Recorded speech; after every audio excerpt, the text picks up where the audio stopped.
Welcome to the deep dive. Look, if you're a professional driver today, it probably feels like you're fighting battles on all sides, doesn't it? You've got market uncertainty, new regulations piling up, and maybe the worst part, just this constant feeling of disrespect from the very system that depends on you. That really hits the nail on the head, and that's exactly why we're doing this deep dive today. This isn't just about venting, though. We're looking at insights from places like Life as a Trucker, Truckers VA, to give you a really clear picture of these systemic pressures. The goal here is to arm you with knowledge, show you some real ways to stay in control and, frankly, demand the respect you deserve, even when things feel shaky. Right. We're kind of taking that philosophy from Hervey at life. As a trucker, you really have to see these things from every angle. So less complaining, more actionable intelligence. How do you protect yourself and keep your career moving on your terms? Exactly. So we've broken it down into three main areas that all connect. First, that day-to-day fight for respect, mainly your time. Second, the bigger picture risks like regulations and supply chain hiccups. And finally, what might be the most powerful part, the economic solution, building that financial leverage so you have more freedom. Okay, let's jump into that first one because it hits drivers every single day. Detention time.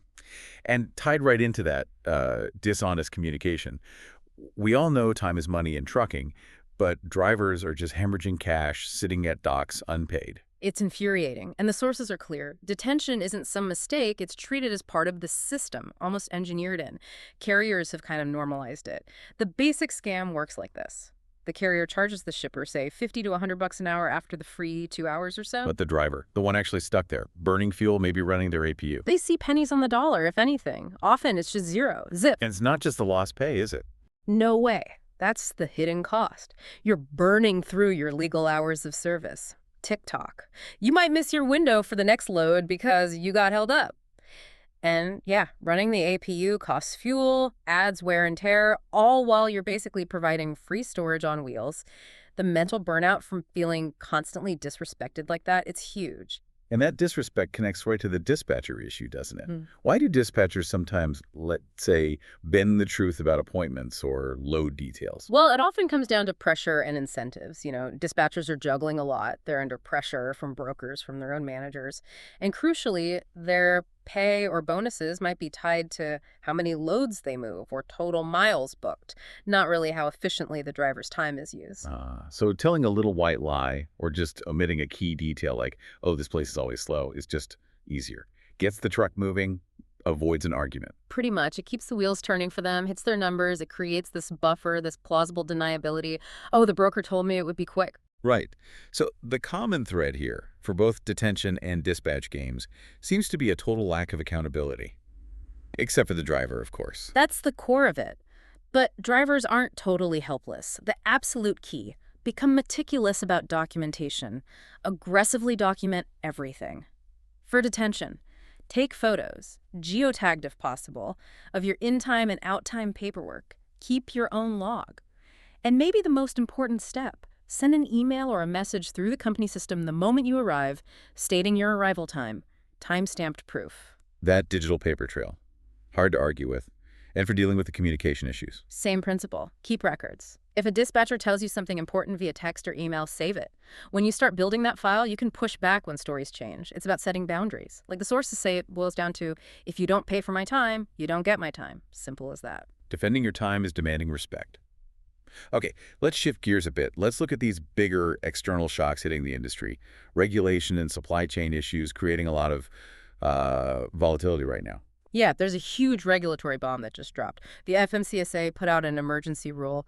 It could lead to revoking something like 200,000 CDLs. That's commercial driver's licenses held by non-domiciled drivers. So drivers legally residing outside the U.S. 200,000. That's a staggering number. That's a massive slice of the driver pool. What's the FMCSA's reasoning? They're pointing to big problems with licensing fraud, inconsistent safety checks between states, and issues with some third-party testers who are maybe, well, let's just say not up to snuff, especially catering to this group. So the stated goal is positive: clean things up, make roads safer. Okay, safer roads, good goal. But taking 200,000 drivers out, that's going to have immediate fallout for everyone else, right? Oh, absolutely. Massive capacity crunch. If freight demand stays even remotely strong, you might see spot rates jump up for a bit, but expect competition for loads to get fierce. And you'll probably see the big carriers get really aggressive trying to recruit owner-operators to fill their seats. And for every driver still out there, get ready for way more scrutiny on all your paperwork, your license, your medical card, endorsements. Everything's going to be checked closer. So more paperwork headaches, great. Right. And then adding insult to injury, this regulatory pressure is hitting at the same time the hardware side of the business is having issues. Exactly. It's like a perfect storm. We just saw PACCAR, that's the parent company for Kenworth and Peterbilt, announce job cuts at a parts plant up in Quebec. Ouch. Cuts at a parts facility usually signal a slowdown, doesn't it? Yeah. And what does that mean practically for a driver? It means one critical thing. Parts delays are going to mean repair delays. Simple as that. If they're cutting back on making parts, it means getting that specific sensor or that emissions component or whatever breaks on your truck could take a lot longer. And longer in the shop means longer downtime, which means Lost income. Painful, direct hit to your wallet. If your truck isn't rolling, you're not earning. So the advice right now, get way ahead on maintenance. Fix things before they break catastrophically and you're stuck waiting weeks for a part held hostage by the supply chain. Do those PMs religiously. And if you're leased to a carrier, you need to be asking them now what their plan is for handling extended repair times. okay, we've hit time, economics, regulations, parts. Let's talk about the human cost in all this. The sources brought up something pretty concerning, this idea of a quiet war on senior truckers. There's that EEOC case against Gamer Logistics down in Texas. Yeah, that was a big one. The allegation was that they were basically refusing to hire and even firing drivers who were 65 or older. That's a clear potential violation of the Age Discrimination in Employment Act, the ADA. And when you look at the demographics of trucking, this isn't a small issue, is it? Not at all. The average trucker is, 47? And a huge chunk of the workforce is 55 plus. These are your most experienced people. Pushing them out using excuses like, oh, insurance rates are a bit higher, they're scared of technology, which is often just a training issue, or just plain old stereotypes. Well, you're bleeding wisdom and mentorship right out of the industry. It actually makes the driver shortage worse. Trading valuable experience for maybe slightly lower short-term costs seems short-sighted. Totally. Fleets really need to look at their practices, invest in keeping experienced drivers, maybe offer tech refreshers. That experience often means less risk, not more. And that pressure may be feeling disposable, combined with the push to always go faster, farther. That ties into safety, right? Like that awful incident in Texas, the truck dangling off the overpass in McKinney. That image was chilling. And yeah, while the final cause might be labeled driver error, maybe distraction, fatigue, confusing signage, it's almost always layered on top of that systemic pressure we've been talking about.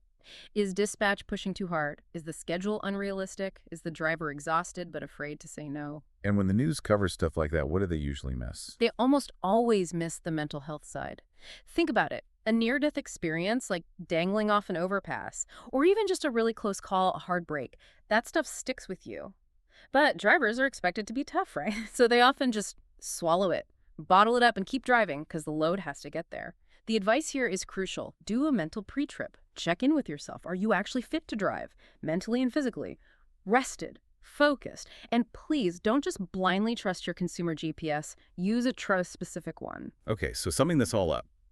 The market's volatile, parts are slow, regulations are tightening, and basic respect for your time is often missing. It really highlights how just relying on turning the wheel day in and day out is a pretty precarious way to make a living right now. It really is. And that's where the sources, especially Life as a Trucker, offer a very clear path forward, a way to regain control and respect. It is. The solution to deal with all this pain and suffering, as Hervey puts it, is creating extra streams of income. Simple concept, powerful impact. It means using your off-duty time strategically, not just recovering, but actually investing that time in yourself by learning new skills completely unrelated to trucking. And the specific skill the sources highlighted was pretty interesting. Training truckers on using AI, artificial intelligence, to build recurring income streams. Yeah, and AI makes a lot of sense, actually. It's something you can often do remotely. You can use those blocks of time during a 34-hour reset, or maybe a long wait for a load. And the startup costs are generally pretty low compared to, say, buying another truck or starting a completely separate physical business. It leverages your time, not necessarily huge capital. So this extra income, this non-trucking income, it acts like a financial shield. Exactly. It shields you from the crazy swings in freight rates. It protects you if the economy tanks or if your specific carrier suddenly folds or starts treating you badly. It gives you options. It gives you leverage. If things get tough, you have the financial cushion to walk away, to maybe retire early, to call your own shots. That is the ultimate form of respect, the kind you build for yourself. If the industry won't give it, you create your own. Makes sense. Diversification buys freedom. Okay, a lot to think about there. So boiling it down for everyone listening, what are the two absolute key takeaways from Yeah. this deep dive? I'd say number one, you absolutely must protect your time on the road. Document detention meticulously. Document what dispatch tells you. Don't give away your most valuable asset, your time, for free. Be your own best advocate and accountant, basically. And the second takeaway, Use your time off the road just as strategically. Building that financial cushion, that leverage, through other income streams, whether it's learning AI skills like the sources suggest, or something else that works for you. It's not just a nice to have anymore. For owner-operators, for company drivers, it's becoming a necessity. It's your shield against an industry that, let's be honest, often doesn't value your time or experience the way it should. so the final thought to leave everyone with is this. If the industry isn't going to automatically give you the value and respect you've earned through years of hard work and experience, how are you going to use knowledge, documentation, and diversification to force the issue? How will you make sure your career ends on your terms, defined by you, not by them? The resources we looked at suggest the path involves leveraging all your time wisely, both on and off the clock. That seems to be the foundation for real freedom in this business. Stay safe out there.